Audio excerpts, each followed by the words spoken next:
There is nothing wrong with your radio. Do not attempt to adjust the volume. We are controlling the broadcast. For the next hour we will control all that you hear. You are about to experience the knowledge and insights of the media mothership. All right, you're listening to Edge Radio 99.3 FM. This is Media Mothership in Nipaluna, Hobart, Tasmania. We explore how media can shape our understanding of the world around us. We're streaming on edgeradio.org.au and YouTube and Twitch. You can message us on the chat at, just SMS us in the studio, 0488 11707. Today, I'm joined by MC Dent, who, has a background in MCing, which we link to today's unpacking of wrestling. Thank you, Craig. Yep. Once I've put your mic up, it's going well. Finally, many gremlins in the studio. I'm probably the biggest of them, a kind of self-inflicted gremlin monster. So. What I want to do is jump straight in with the reason why I wanted to do wrestling, which was my fascination with Donald Trump's election, and an article I'd read saying that one way of understanding the appeal of Trump is, well, I guess the way in which he can hold a crowd in interest and thrall in his rallies is partially with some of the kind of training he was getting in WWE through various spots he had there, very identities he got brought in. And I had no idea that Donald Trump had done things on WWE. I'd known The Apprentice and various other TV things and his general celebrity identity. But the wrestling thing's a whole other order, isn't it? I mean, we're going to see the Donald Trump versus McMahon hair versus hair challenge in a second. But is that the only thing he's done on wrestling? No. I'm not super familiar with his stuff that he's done before the hair versus hair match at Mania 23. I know that he was on episodes of Saturday Night's Main Event when it aired on NBC back in the 1980s.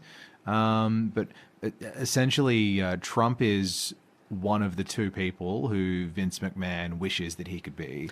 And Vince McMahon is the kind of CEO, was the CEO, the big man, the guy that called all the shots. Yeah, McMahon is an exceptionally ruthless businessman. So for anyone who's unfamiliar with wrestling as a whole, it used to be that wrestling was essentially a series of, I guess, fiefdoms in the United States of America, where every sort of state had its own territory, and they all had their own leagues, and they were all sort of under the watchful eye of the National Wrestling Association, the NWA, which, for someone who has any knowledge of rap music over the last 40 years, hearing a NWA brings up very different connotations. But then you had like Hulk Hogan and, that's in that kind of 80s, 90s era where there were fiefdoms and various kind of circuits of wrestling, and McMahon had one of them. Vince McMahon... and we say Vincent Kennedy McMahon is the one who ended the whole fiefdom era, because he bought what was then the WWF, the Worldwide Wrestling Federation, off his dad, Vincent J. McMahon, so Vince McMahon Sr., in I believe it was the early 1980s. It could have been the late 70s. But essentially, that operated out of Connecticut. The WWF was Connecticut's territory, and McMahon had huge ambitions on basically taking it from a regional thing to a global thing. And Hulk Hogan was his golden boy. He was like, I have this dude who's super charismatic. Right. He's going to be the face of my organization. And he went around poaching talent from all the other fiefdoms, like all the other territories around the country, basically saying, come over here, I'll pay you more, and you're going to be, really going to be doing really well. And this is in the 1980s. This is throughout the 1980s, yeah. So essentially by the end of the decade, the majority of those territories had been absorbed into either the WWF or WCW. And what's interesting here is successful. So clearly that kind of businessman ruthlessness. Yeah. And as you've mentioned, there are two people he would most like to be, and one of them is this, the celebrity businessman, myth-making identity of Donald Trump, which we're going to, I guess, get. So that I guess that partially explains why McMahon would have Trump on so much. That it's a way of him, getting in with his hero, his idol, right? He's just a similarly ruthless businessman who undercuts his competition, inflates himself at every possible opportunity, and he's just always been a huge role model for McMahon. McMahon's wife, Linda, is actually on one of the cabinets within the Trump organization. So she's a politician. That's what I'm interested in, because in the current administration, is there any flow in from the McMahon, just pressing buttons, the McMahon era to the identity there? And there is, isn't there? Yeah.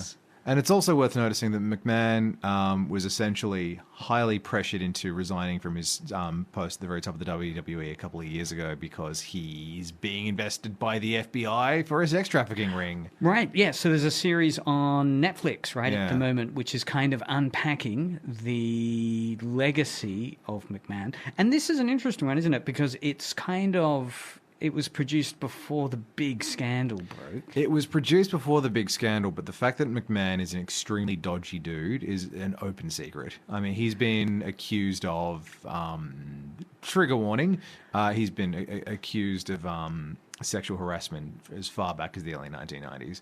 And the fact that he is not even remotely faithful to his wife is also a hugely open secret.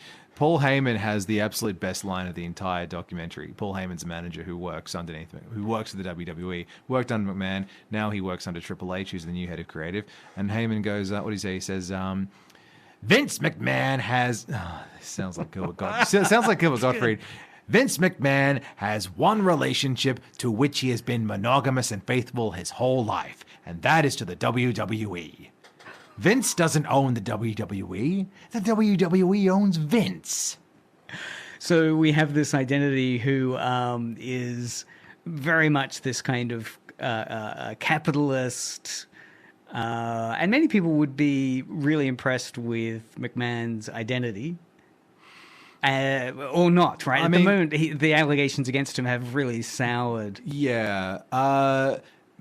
People in because the moment when McMahon sort of became a really well-known name outside of the dirt sheets was around the time of 1998. Because prior to 1997, he'd only been a commentator, an interviewer.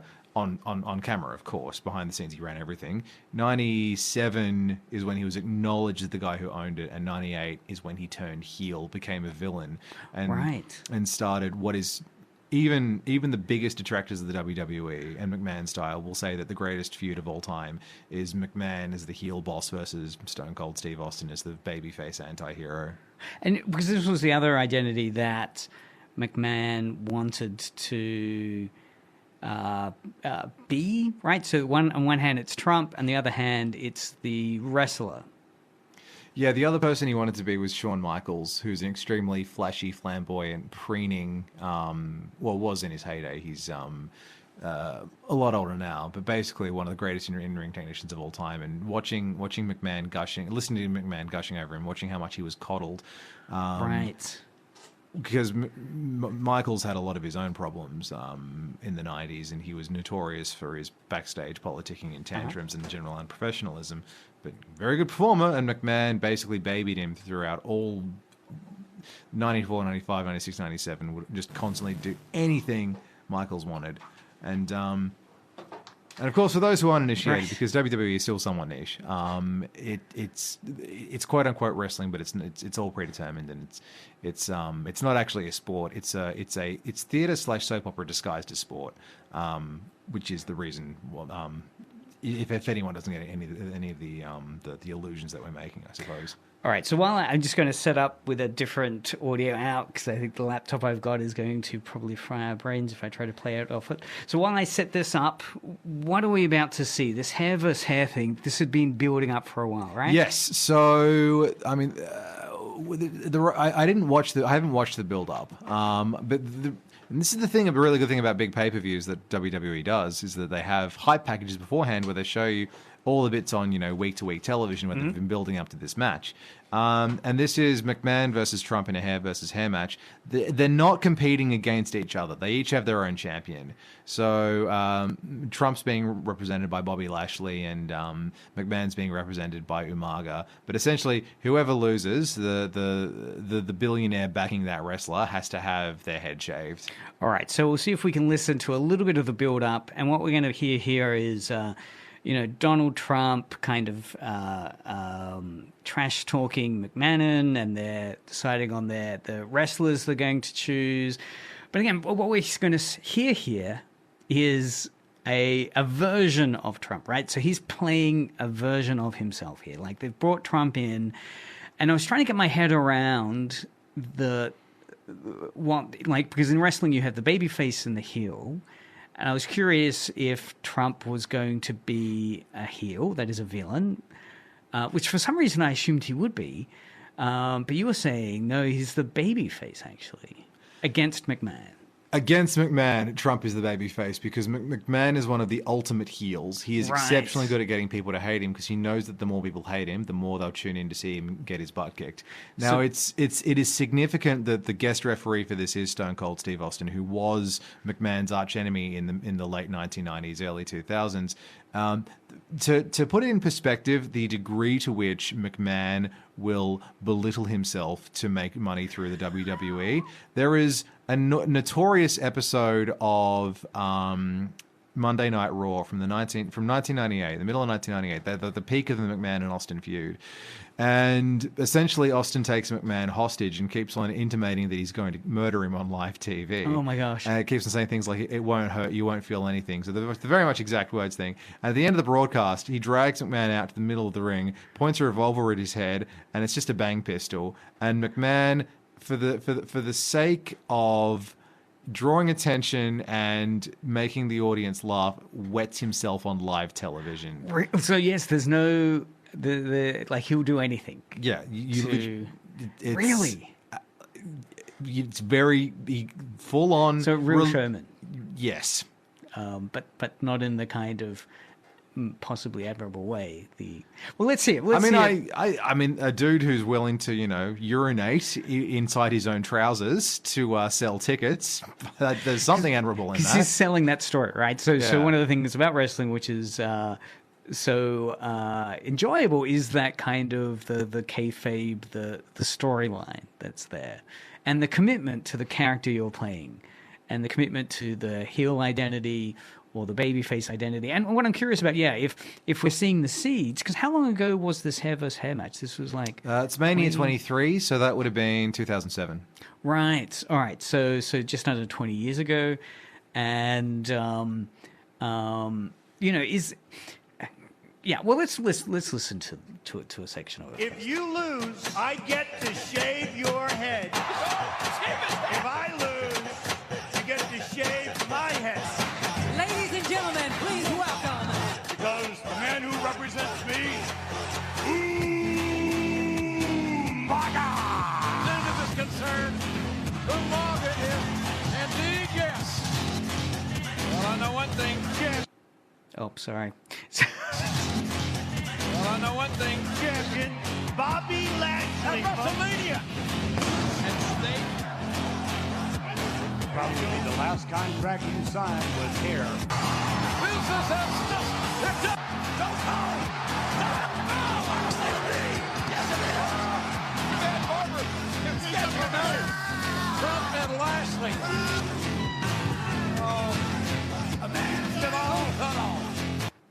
All right, so what we see there are the inevitable... What was it, inevitable that McMahon lost? I mean, would there have been any way Trump would have gone on if he could have had his hair shaved? Was there a real sense that, well, it could be either, or is it pretty much a fix? It was a fix. It was 110% a fix. I mean, Trump would not allow himself to be shaved in the middle of the ring, nor would McMahon expect Trump to allow himself to be shaved in the middle of the ring. So McMahon was always aware that he was going to lose this match. And again, because he deliberately plays up such an incredible heel, he's got no problem he had no problem humiliating himself on broadcast to get people to tune in.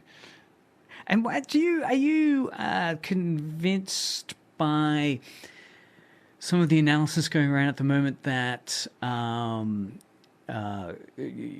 Trump's use of wrestling has helped him in his election? You know, the way in which he can present himself, the way in which an audience that are maybe huge wrestling fans knew about Trump through wrestling, and that kind of showmanship. Do you see a relationship there? Do you see any conversation happening with the Trump we're seeing as president, or the election cycle he went into to become president, and this wrestling identity? Yeah, absolutely. I mean, wrestling's a very primal form of entertainment, because it's all about getting reactions from the crowd, whether positive or negative.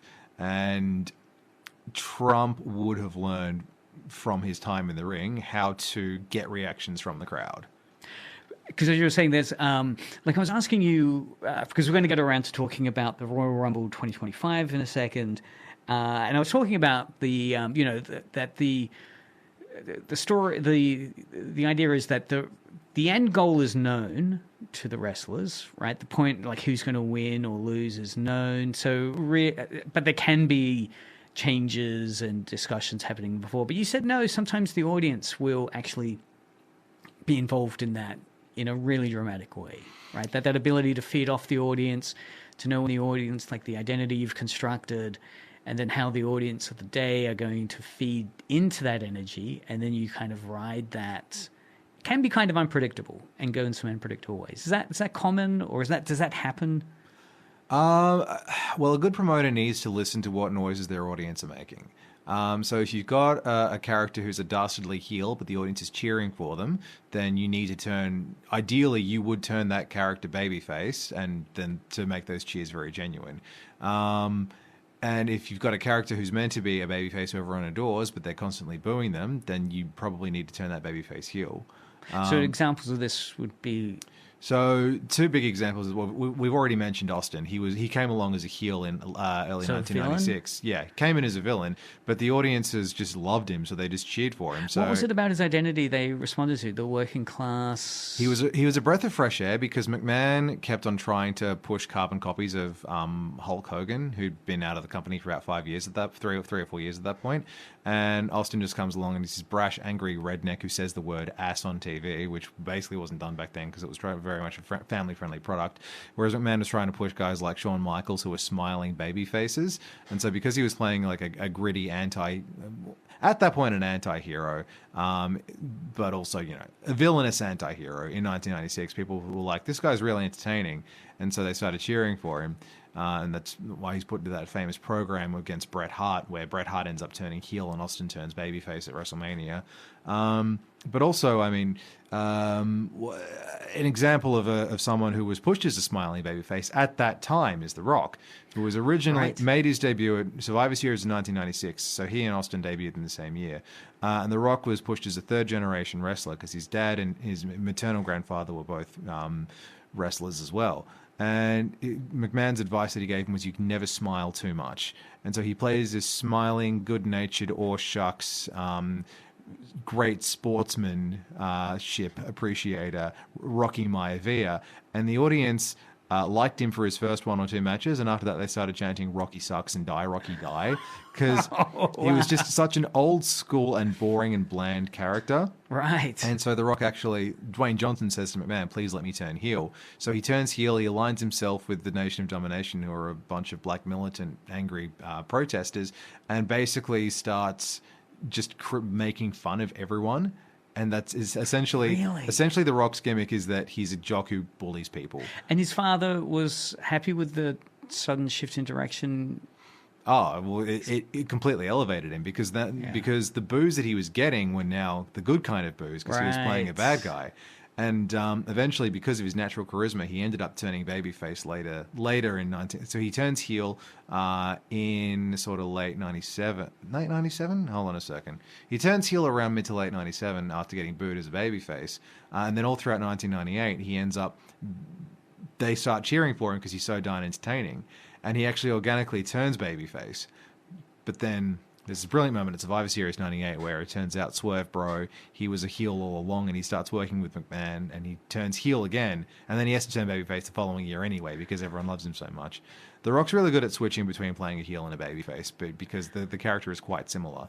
But another example of McMahon trying to push a babyface no one wanted was The Rock's cousin, Roman Reigns. I don't know if they're actually cousins in real life, but they're very close. Anyway, who is at the moment one of the most beloved babyfaces in the company. But in the mid 2010s, when McMahon was pushing him, he was just super bland. He did not have a good moveset because he'd been rushed through it. He'd been part of a really popular trio, and he worked great as being the muscle of the trio who did a couple of really big moves, but didn't know enough in the ring to carry himself as a singles performer. And just he was doing the same generic Hulk Hogan promos that McMahon loved writing, and so people would just boo him out of the building. Because there's a moment where they literally he won the Royal Rumble in, I believe, 2015, and they bring in The Rock to like put him over and hold his hand up and announce him as the new #1 contender, and the audience is just booing him out of the building. They're like not even attempting to not even attempting to pay lip service to the story. And again, what this is emphasizing is that idea that for one thing that makes wrestling remarkable is how cleverly and carefully it listens to the audience in cases like this, where you have dramatic shifts in character identity, and again being able to be an effective wrestler or ref in that space is about listening to that audience quickly enough that you don't lose them, I guess. Because the danger there is, I guess, if you lose the audience, they won't come back. They'll. Well, this is a similarity that another similarity between McMahon and Trump is that they say a whole bunch of stuff and they cater to people and do what they say what people want them to say when they're on the bottom and when they're on the back foot and they're not the guys on top, and then the second they're in a position of power they just do whatever they want. And McMahon did not care that people didn't like Roman Reigns. He kept on pushing him as the top babyface. Had him retire The Undertaker, who was one of the most popular and beloved wrestlers ever. Well, retired him for all of a year because wrestlers don't retire. And basically had him demolish dudes who people would want to see rise up. They'd get pushed down the card. Roman Reigns would squash them. McMahon was like, I don't care. No, I've got no challenges. I've got no competition. I'm on top of this monopoly. Roman Reigns is the guy that I want you guys to cheer for. Even if you boo him out of the building, I don't care. I'm still going to push him. It's interesting, isn't it? Because one of the stories which could unfold there is a classic tale of one's hubris leading to their downfall. And while I guess one argument from what I know would be that's what McMahon has got, nevertheless, WWE it's a monopoly. It's like the only wrestling game at the moment in the States. It is a success. I mean, there's the two challenges that it has, TNA and AEW, are on much smaller scales. And TNA, in fact, actually has a cooperation going on with WWE's developmental brand. Right, so it's basically they're saying you are that far below us that you work with our rookies. So to bring it back now to where we'll discuss the Royal Rumble, as we're talking about listening to the audience is really important. Yes. Part of it is moments in wrestling that happen during a year where significant things occur that set the tone for what's about to happen. So, people would know WrestleMania, people would know other examples where, there's title matches. So what's Royal Rumble? Why is Royal Rumble so important? So the Royal Rumble's been running since, I believe, 1988, possibly 87. No, wait, hold on a second.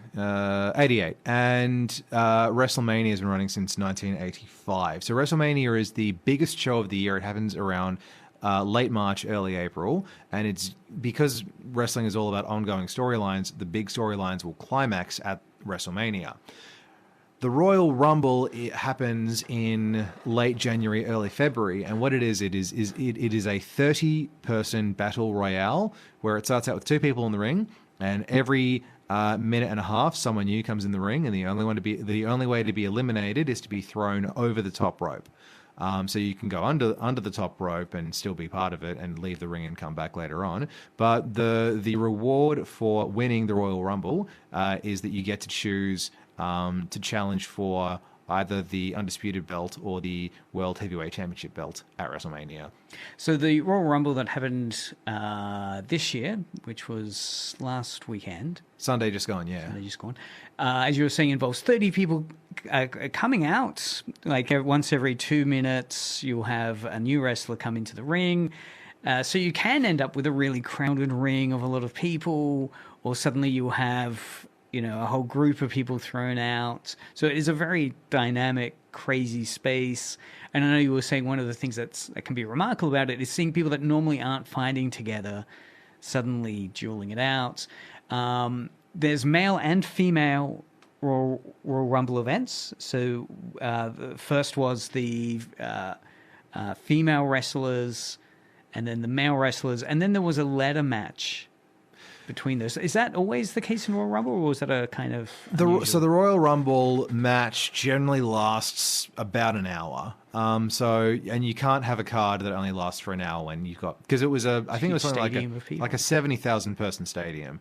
People will say it's the second biggest show of the year after WrestleMania. 70,000. Yeah, it was between 65 and 73. It's not really clear, but so they have to have other matches on there as well, and they always have a title match. And the title match that they had for the Undisputed Championship this year at the Royal Rumble, because it's the sort of the third meeting of two wrestlers who've had an ongoing rivalry, it was made a ladder match, which is no disqualification, so that there's got to be a decisive victor.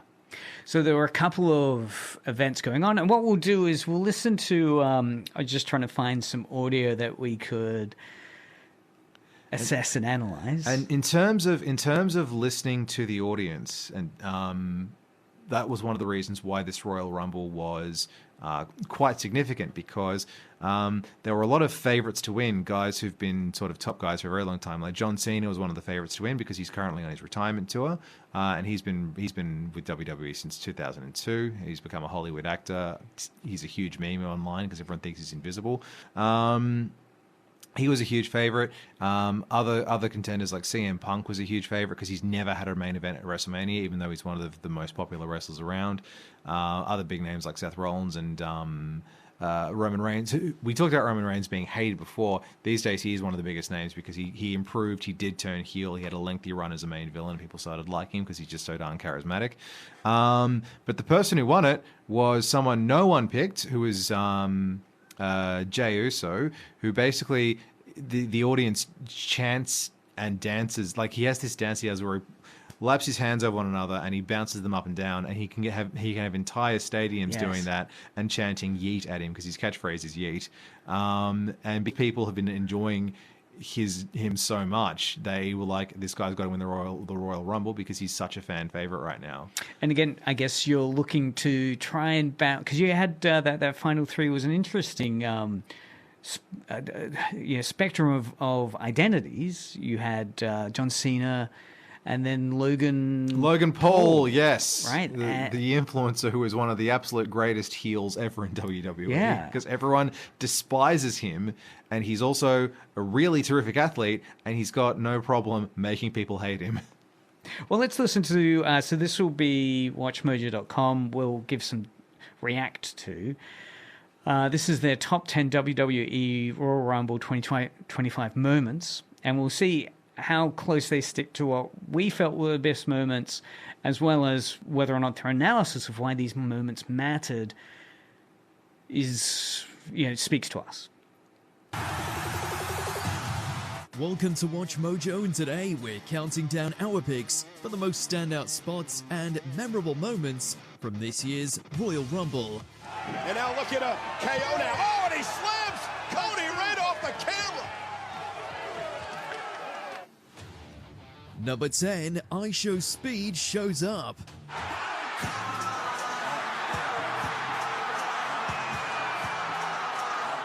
The WWE loves a good celebrity / social media collab. IShowSpeed had the chance to live out a lot of fans' dreams when Triple H called an audible and included this famous streamer and rapper into the men's Royal Rumble match. So, wait a minute, IShowSpeed actually has an elimination in the Rumble. The dogs barking in the ring. This wasn't the first time Speed appeared at a WWE Premium Live event, since he'd previously assisted Logan Paul while dressed as a bottle of Prime Energy drink. This time was a bit different, however, since Speed actually eliminated Otis from the Rumble before being speared out of his boots by Braun Breaker. Speed's still in the match. He hasn't been. Well, now he's eliminated now. Sir, are you okay? No, he's not okay. Are you okay, sir? Number 9. All right. We need to unpack one of those phrases that they used. Yes. Because he said Triple H called an audible. What does that mean? So Triple H right now is head of creative. He was a wrestler for about 25 odd years with WWE, but he's had a pacemaker. But he's, essentially a really good booker, so he's good at doing the creative side. But calling an audible is what happens when something happens within a match that wasn't planned, and the wrestlers have to figure out a solution. One of the most famous examples is Brock Lesnar versus Kurt Angle for the championship in 2003. Brock Lesnar does a shooting star press. He's a big dude. He's basically got a bodybuilder's physique. He jumps off the top rope, does a spin, and then lands on his head. So horribly concusses himself. And and that's not on the script. No, right? You can't. You wouldn't plan to get concussed. And the match was supposed to keep on going. So Kurt Angle, his opponent, calls an audible. He says to him, "Hit me with your finishing move and pin me right now." So that we can wrap the match up. Another one is so this is moments where you still feel you can get to the end of how the match is meant to happen, but you're going to have to improvise and try to make it as best as you can to pull something off that's going to entertain to the end. Yeah, and another example of an audible actually affecting a match outcome, because Lesnar was like always supposed to win that match, but one that was affected the outcome of an episode of I think it was an episode of Raw. This team had joined the WWF from the WCW back in 2000, and the idea was that they had to win 2 matches, 2 out of 3 matches, to get permanent contracts. And obviously they lost the first match because that builds dramatic tension. But during the second match, Eddie Guerrero, one of the wrestlers, the Radicals, he was working with an injured arm, but he hadn't told anyone because he didn't want to jeopardize his chance of staying.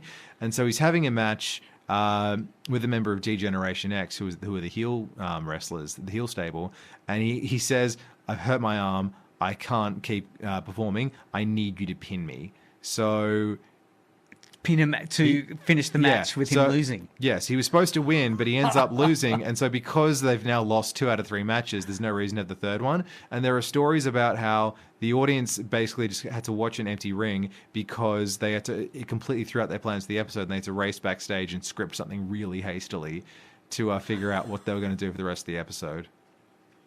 Now, the audible that is claimed to have occurred here. Yes, though, sorry, right? I dig off. Where because those ones seem to be, injuries that are genuine. Now, in this case, in Royal Rumble, and again, it was a pleasure to be around your place watching it with you. This was hilarious. Talk through what the audible was in response to. So there's a stable called Alpha Academy, who are a bunch of fitness people who are all basically ditzers. Lovable ditzers, though.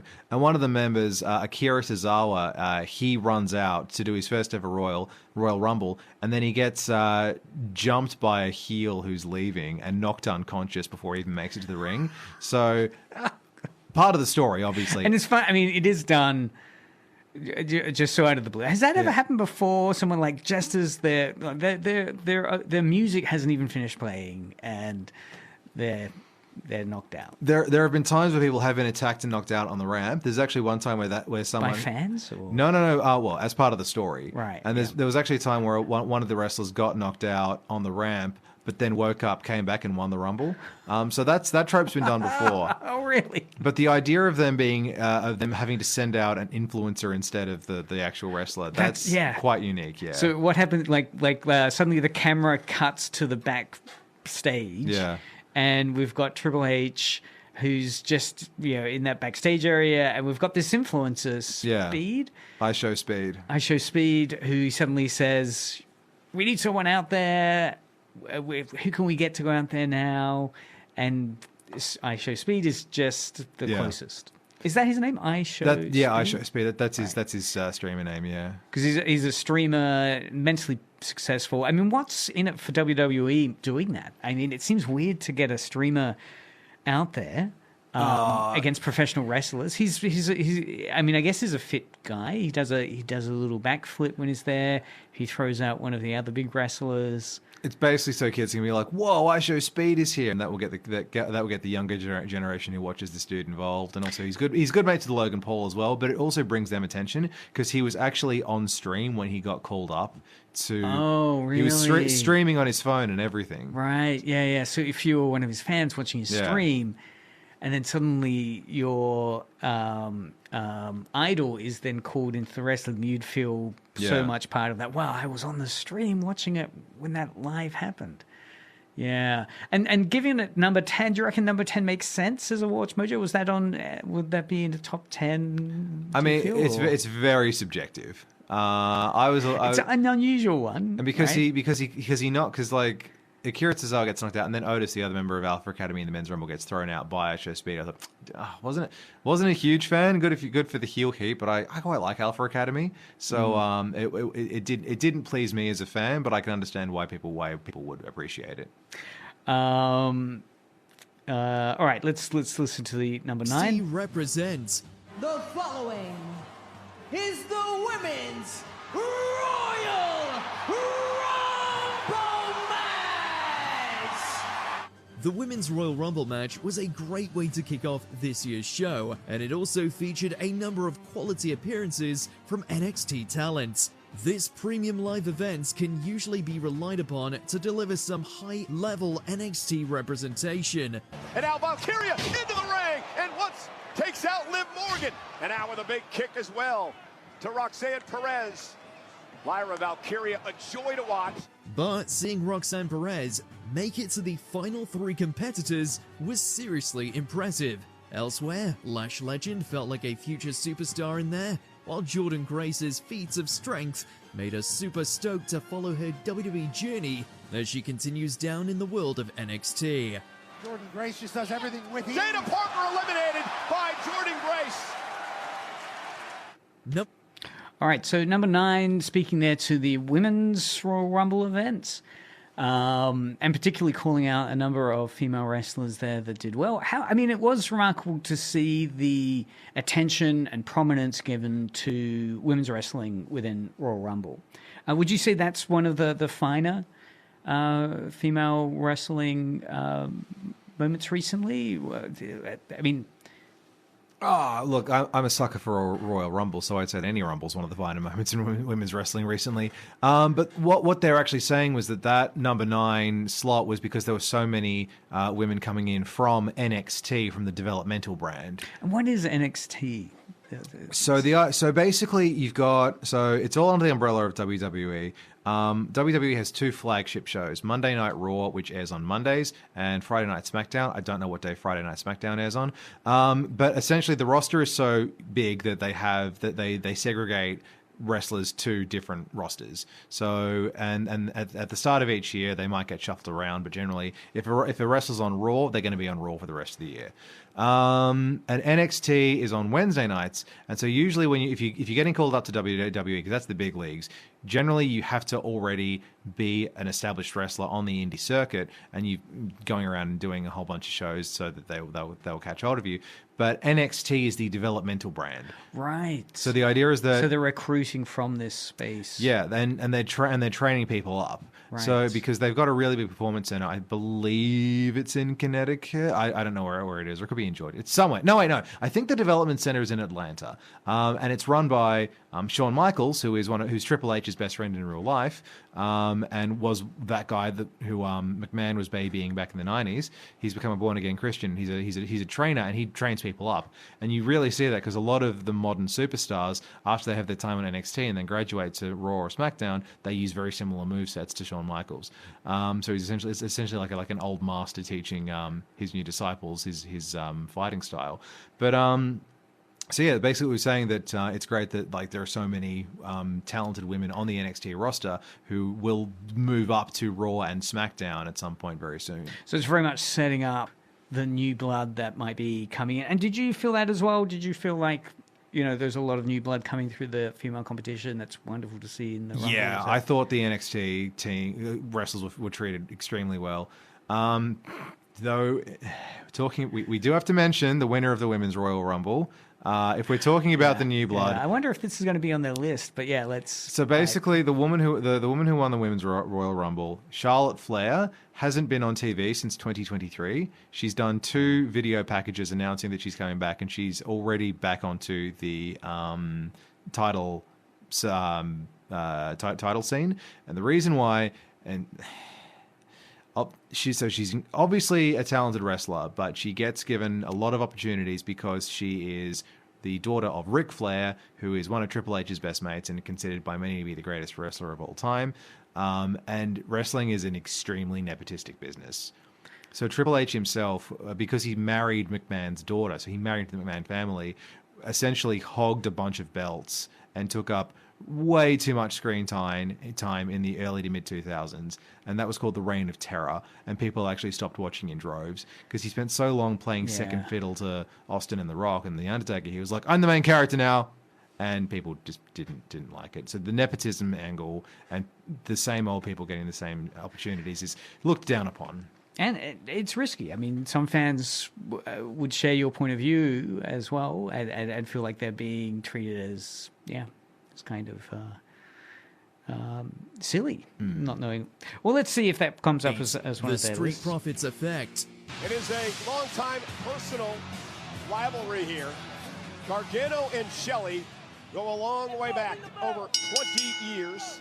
The 2 out of 3 Falls match between DIY and the Motor City Machine Guns was a fluid and beautifully worked contest. There was a lot of thought and ring psychology on display, such as the fake-out tag that resulted in a fall for Tommaso Ciampa and Johnny Gargano. Whoever gets that fall. Wait a minute, Gargano didn't make a tag. And wait a minute, Shelley thinks Gargano's legal, but Ciampa's still legal, I think. Oh, big knee. Both teams honestly put on a clinic celebrating tag team wrestling for the art form it truly is. That said, we're not even upset at how the Street Profits interfered in the match and influenced the ending. And now, that's Angelo Dawkins to the Profits with his crutch. What the hell? That means, they were taken out in a mystery attack. Well, and DIY took him out. Their storyline motivations felt realistic as they prevented the Motor City Machine Guns from pulling the trigger. Yet they also battered DIY, determined to regain their tag team titles from the team that put the Profits on the shelf. What the hell was the... Wait a second, and now... Well, now Montez... The Profits help DIY... Wait a minute! Oh, my God! Dawkins! Number 7. It's interesting because we skipped that. We did. it was something like a 4-hour show. And like, well, we got 2 1-hour Rumbles to watch and a 30-minute match between Kevin Owens and Cody Rhodes. So let's just skip the tag match. Yeah. And that's what I was thinking. I mean, it was a busy, packed event. And if you're seeing it live, as you're saying, entertaining, and you're committing to a whole day, or at least half day. But yeah, what do you think? Had you seen anything of that or heard anything about that? I'll be honest, I'm not super invested in the tag team scene in WWE at the moment. There's so much to keep track of with the singles performers. I mean, there's 4 major belts per division. So the women have 4 belts and the men have 4 belts. So that's 8 championship scenes that you've got to keep an eye on. So I struggle to also care about the tag team divisions. Although there's a really good ongoing story with the women's tag team division, but I don't care what's happening in the men's right now. Because it's a bit like tennis, and you can watch doubles or just skip it. And And it's like there's 6 hours of WWE content to get through each week. There's only so much that we can care about. What's interesting, yeah, so they put that one at number 8. Let's see where number 7 is then. His name and he appears.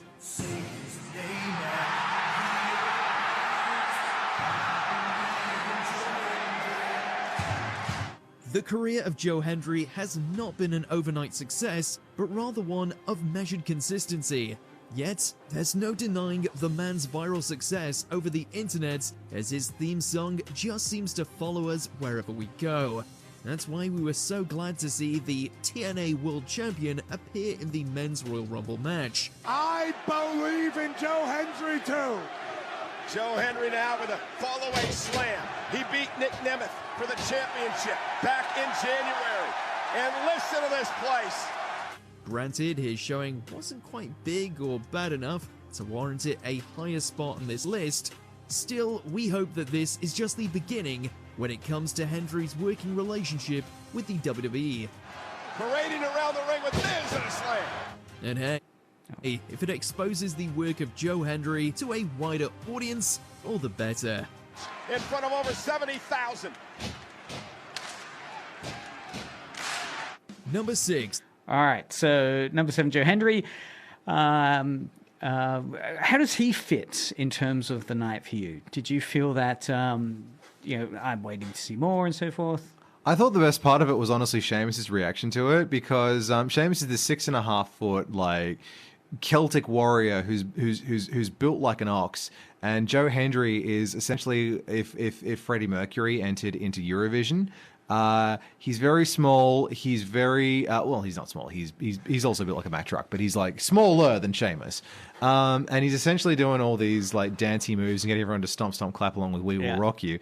But I mean, the best part is that Sheamus is in the corner just watching him, and he with this sort of like bemused smile on his face. And at the end of the sequence, Jacob Partu, the Samoan werewolf, spears Joe Hendry, and then Sheamus goes, "I was enjoying that. I was enjoying that. Why are you so bleeding angry?" It's a shame they didn't mention that in the Watch That was the Mojo best. thing. I howled with laughter. But I mean, it's good because Joe Hendry is he's the current champion of TNA, which is a different wrestling promotion, completely separate to WWE. But they now have a working relationship between TNA and NXT. So there's a little bit of talent transfer that goes on. And yeah, Joe Hendry went hugely viral with a bunch of his music videos last year. So these music videos are ones which, like, obviously there's music that plays when he comes into the stadium. Yeah, he wrote that. He was a professional musician before he became a wrestler. So he actually writes and sings and plays the songs to the music and those video. have gone viral. Yeah. Oh, wow.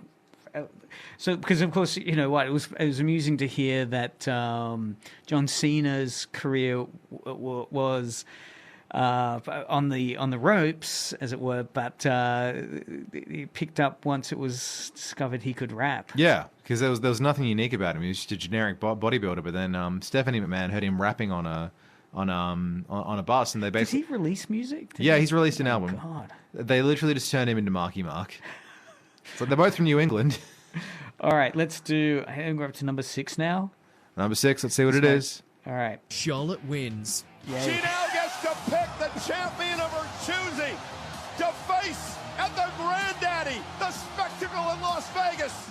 Major WWE returns during a Royal Rumble match usually mean one of two things. That wrestler is about to embark upon a new creative run, or they're just gonna win the whole damn thing.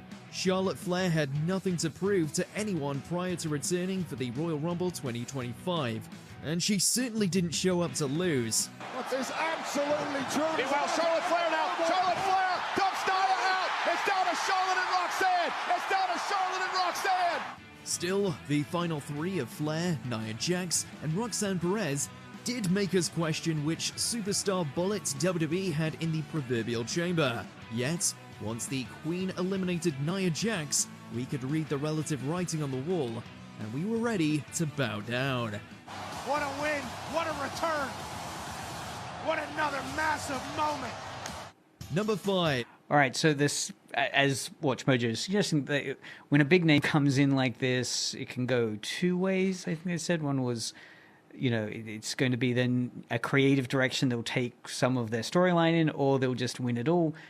So you think they're setting her up just to win it all again? Well, she got booed out of the building on Raw 2 nights later. Really? She comes in to cut her first promo on Raw in years, and they're like, nah, go away. Really? So your kind of lukewarm reaction to it is very much... Well, the thing is that there are a bunch of women on the roster right now who are stellar performers. And the 2 champions they have right now are two of the best women who've ever been part of WWE.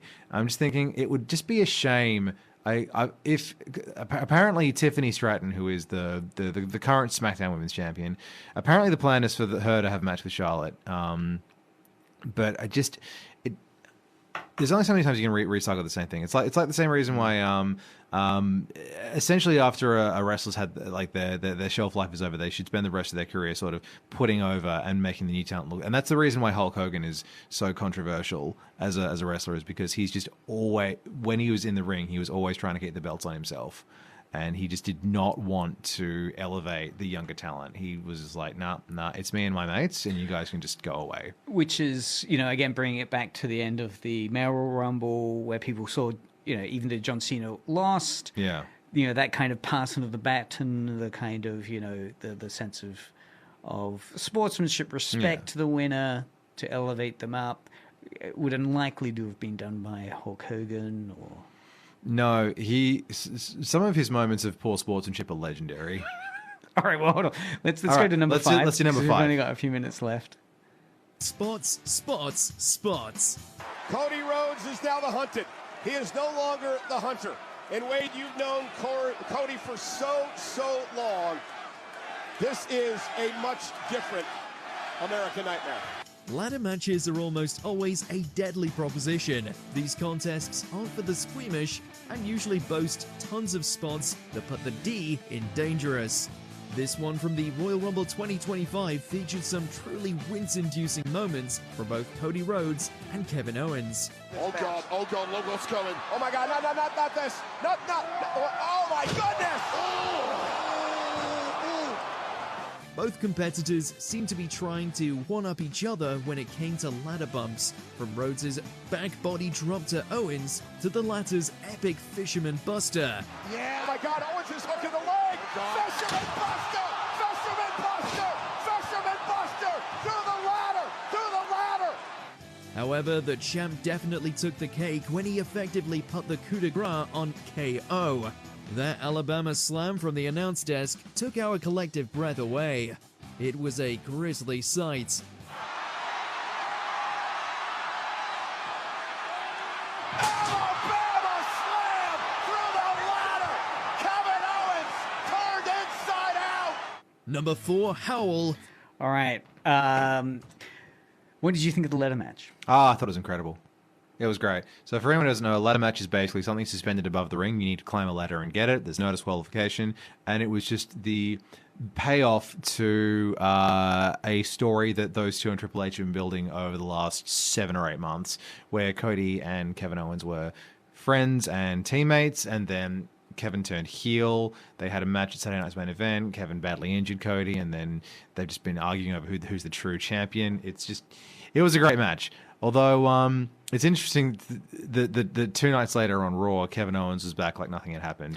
Oh, really? Because that great scene of him being, what was it, the Alabama slam through the table, yeah, which ends with like Kevin Owens looks like he's had his neck broken. Yeah, because his head goes through the gap in the ladder. Yeah, and he's left. Like all you see is the top of his body slumped over itself. Yeah, I just feel like they should have kept him off TV for a couple of weeks just to sell the injuries. You had that other wrestler come in who was a friend of both. Yeah, Sami Zayn. Genuinely, hamming up the kind of distress of oh no. So it was a big production made of something. Yeah, it was surprising to hear he's back as if nothing had happened. Really. Yeah. So they'll milk that out in highlight reels, but... Oh, absolutely. We're going to be seeing that on TV for years to come. It was interesting. I can't recall if I've seen any other ladder matches, but it was certainly a fantastic one to watch because of the number of ladders that were being brought into the ring. There was a step ladder at one point. There were full ladders. And it was interesting. There were moments because they were all weaponized. But watching it again, you can see there are moments where, there will be care taken to make sure the ladder is somewhat open so that the following move can throw them between it and still bounce off. It's, the choreography of the ladder damage is quite remarkable. And there was a bit of blading. Yeah, Kevin Owens blades when he gets put through the ladder at the end, and he's a bloody mess by the end of it.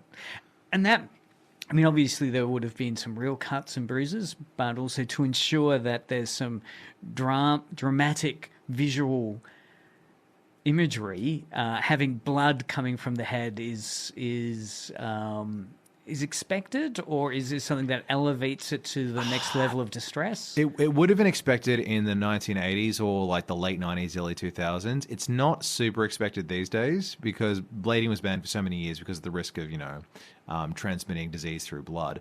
But at the height of the AIDS crisis. Yeah. But Triple H has said you can blade on special occasions, and this was a special occasion. And bleeding, would you say, would that have been a clear-cut bleeding case? Because talk me through what bleeding is. It's where there's an actual small blade held in a... So what they'll do is they'll take a small razor blade, which is meant to go on a double-edged shaving razor. They'll cut a small bit of it off, and they'll wrap it in tape, and they'll hide it either on their wrist tape, or some of the guys actually hide it in their mouths, which is terrifying to me.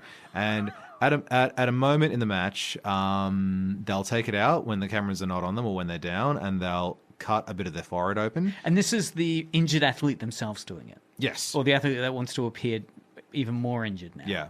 So it's not necessarily the guy attacking them that has a blade that then is starting to scar up that character or their opponent. It's actually the wounded guy who wants to appear even more wounded. Yes. Right. There have been stories about guys who wanted to blade but didn't feel comfortable doing it, so they got their opponent to blade them instead.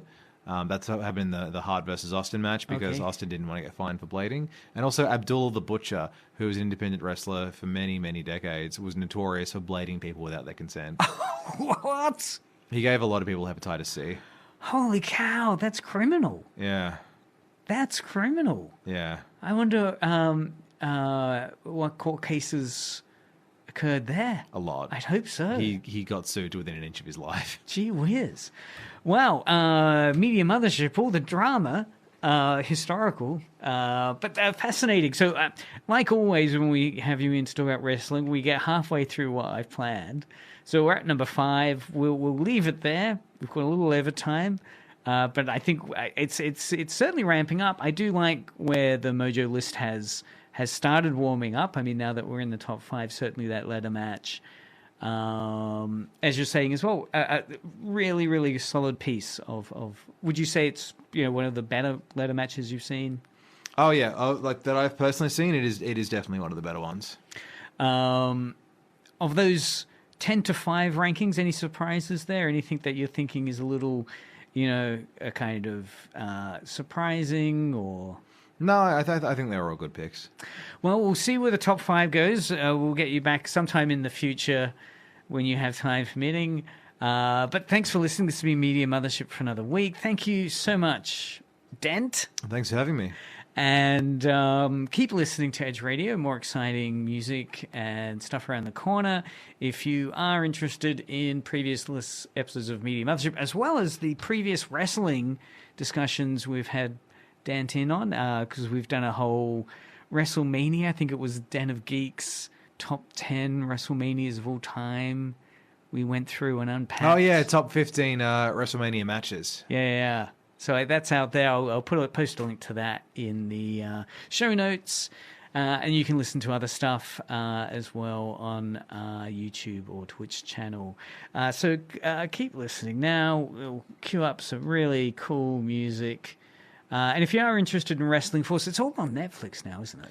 Oh, that's a controversy. So WWE is all on Netflix, but they also own the tape libraries to WCW and ECW, and they are not on Netflix. And in fact, there are a few episodes of a few pay-per-views that are not on Netflix. They were all on binge, and now there's a lot of stuff that's no longer. Really? So they've Oh, well, I feel like we need another half hour. So they've migrated the catalog from binge, so it's no longer on binge. No, there's no wrestling anymore on binge. It's now not all of it though. Yeah. But the big WWE stuff's on Netflix, as well as some historical, the hair match is there. If you want to watch the Trump versus McMahon hair WrestleMania match, 23. Go check out WrestleMania 23, and you can now understand further about his policy towards Gaza. Probably, if you watch that, you can see the showmanship on display with that decision. Wow, right. So where can you go for YouTube? Any other sources? Probably Dailymotion, or buy the DVDs and the VHSs. The grim old days of physical media still. All right. Well, thank you, Dent. What we'll listen to now is... eventually there'll be some music.